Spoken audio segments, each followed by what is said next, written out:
Years ago, when reusable cups became popular and you could buy them in stores, I, along with so many people who are environmentalists at heart, were so excited. I immediately purchased, different cool, coffee mugs and cups. I would go to conferences, we'd get them as gifts, and I would always have a really good intention that I would grab my cup in the morning and on my way to work, I would drop by a local cafe and I would be able to use my reusable coffee cup. Except my best laid plans and intentions for months never really materialized. Something would happen, I would forget to grab it, or it was dirty from the day before, it was in another purse. And I remember being on my way to work on transit or walking into a cafe on my way to work and just feeling stupid, feeling silly, that I forgot my cup. I forgot the 8 cups that I have sitting in various shelves in my apartment. I simply could not regularly or routinely remember to bring them. And so when those moments happened, I would get really frustrated with myself. I would fall into these patterns of blame. Oh, my alarm clock didn't go off, or I was just late. Oh, I was scattered. Someone was messaging me and then I got distracted. And I wouldn't feel good. I truly and deeply was so happy. And I felt like this was a real small, mundane choice of empowerment that was so easy and available to all of us, right? Like we could just have our reusable cup and keep it in our bag, and we wouldn't have to create unnecessary plastics and garbage. When on the few days when I actually remembered to bring my reusable cup, I would stand at the cafe in the lineup and I would feel a little superior, right? I would feel really happy that I brought my cup. I remembered. When someone else would share with me that they forgot their coffee cup, I'd be like, oh, I had some judgment there. And this is a small, mundane thing, reusable coffee cups. We sometimes forget. You might think this isn't a big deal. I certainly did. But I still felt this push-pull of blame and shame and frustration every time. Parallel to this, months later, I was watching one of the Batman movies had come out. Now, I am a huge fan of all things heroes, the hero's journey in every form it takes, whether it's comic books, video games, whether it's movies and shows. And so whether it's a story of Batman in Gotham City, in his Batcave, figuring out, whatever crime fighting, or it's Orpheus's descent into the underworld, or Hercules facing Cerberus in Hades. I've always loved that. At one point, I came across the story of Inanna. Inanna is a Sumerian and Akkadian goddess. She is the goddess of this part always gave me a kick. She's the goddess of beauty, fertility, and is also associated with war. Now, the Sumerian and Akkadian time is around 4000 to 2000 BCE. So it predates all of the Greek stories of the hero's descent into the underworld. And Inanna is, of course, a goddess, so a heroine. And this tale, what we know today about Inanna's descent into the underworld, which is also the exaltation of this Sumerian or Akkadian goddess, is interesting. It is similar and different than her Greek counterparts so many years later. It is a rich story, and if you're interested, there are writers on Substack, and there's versions of it on the internet. But very, very briefly, Inanna descends into the underworld to meet with her sister, who is sort of the queen of the underworld, or a goddess of the underworld. There is no particular, there are different stories or different versions of the tale as to why she descends, but she goes to be with her sister self, her underworld version of herself. This points to the Hermetic principle of as above, so below. For this descent, Inanna moves through 7 gates. And at each gate, she has to release or disrobe an aspect of herself that is connected to her above world life.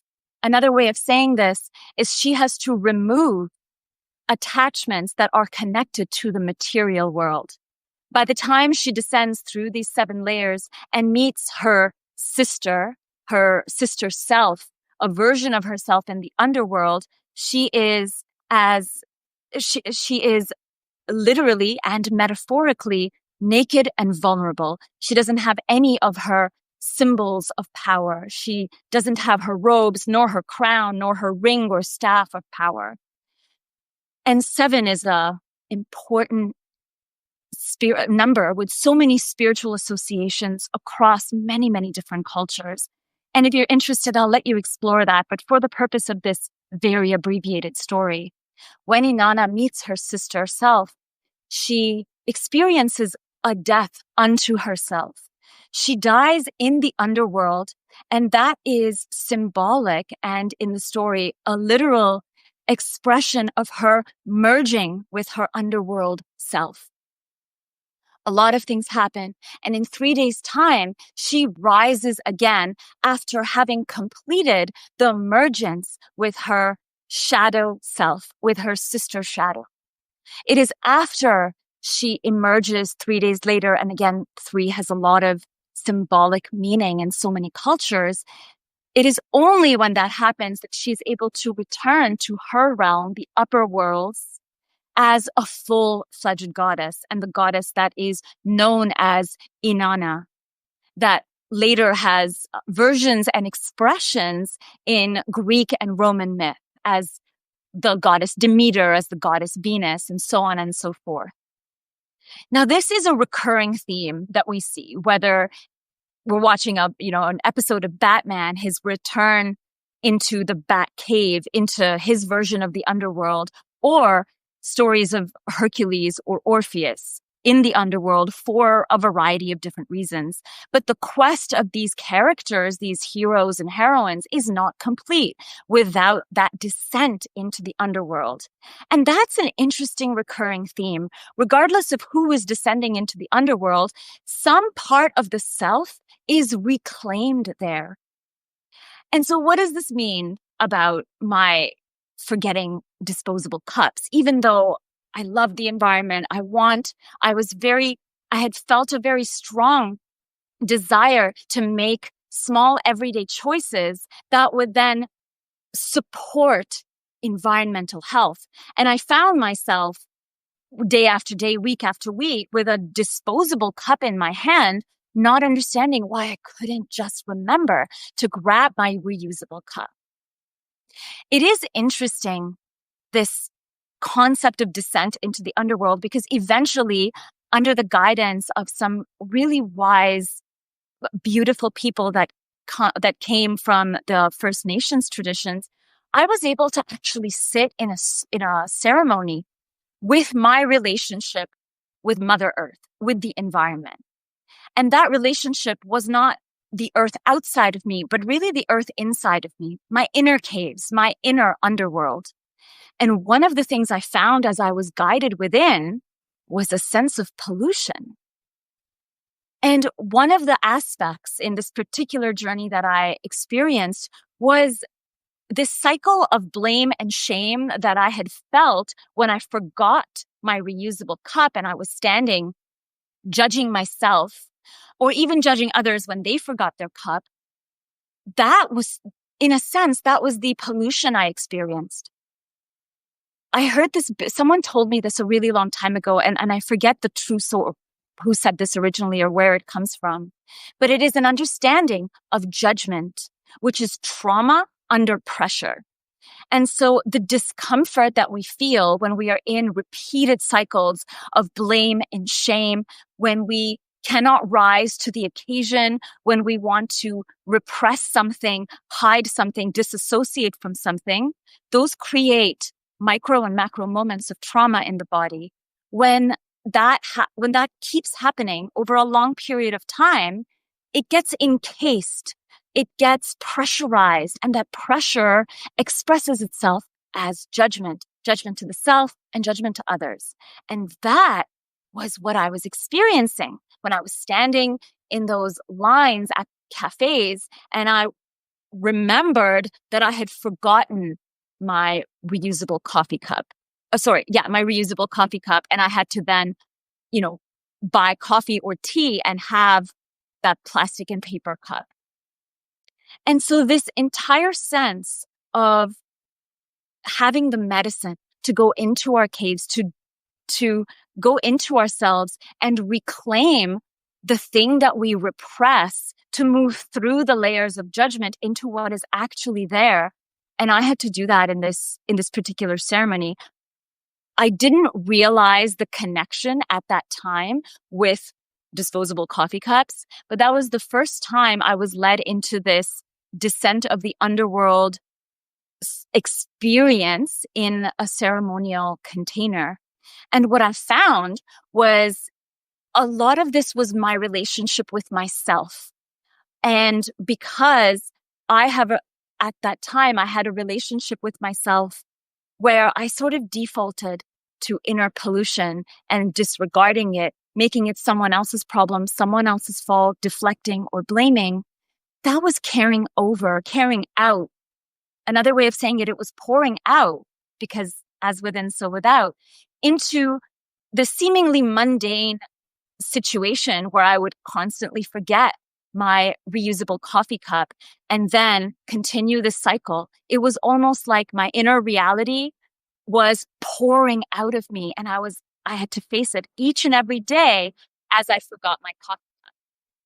And so it was very, very interesting, because after the ceremony ended, I remember having this realization as to why I kept forgetting my reusable coffee cups. And after a few days, I instinctively gravitated towards it and grabbed my coffee cup in the morning. I still forget it every now and again, but it is far less frequent. I actually feel a lack in my hand or in the weight of my purse if I don't carry this coffee cup. The theme of Leo season that we're exploring in Connect the Dots today is simply that, finding the parts of ourselves that we push away or repress, disassociate from, that we blame, shame, or judge. And going through the process of going within, cleaning up that inner pollution and reclaiming it, so that our everyday choices, as we make big and small decisions in our day, in our week, in our life, they come from a place of that unified, whole, reclaimed self. Like Inanna 3 days later, her ability to return to her own realm, the above realms, as a full-fledged goddess. When Hercules returns, when Orpheus returns, when all of these characters exit their cave, exit the underworld, and step out into the world, some part of them is more reclaimed than it was yesterday. And that is something that I'm so appreciative of, because in this season of Leo, in peak summer right now in 2025, whether you are interested in astrology or not, you may be feeling this desire to rest in more of your wholeness. And if you are feeling that desire, that is not nothing.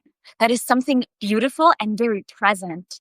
So my wish for you today is for you to remember that the choice to reclaim lost or repressed aspects of ourselves is simply that. It is a choice. And this season, it is a choice that is really supported both by the earth and the seasons, also by the stars and the galactic wisdom that our planet and solar system are a part of. I'm Arya. This is Connect the Dots, and we are exploring the reclamation of self this Leo season. I hope you'll join me next week, and I so appreciate that you were here today. Have a gorgeous day.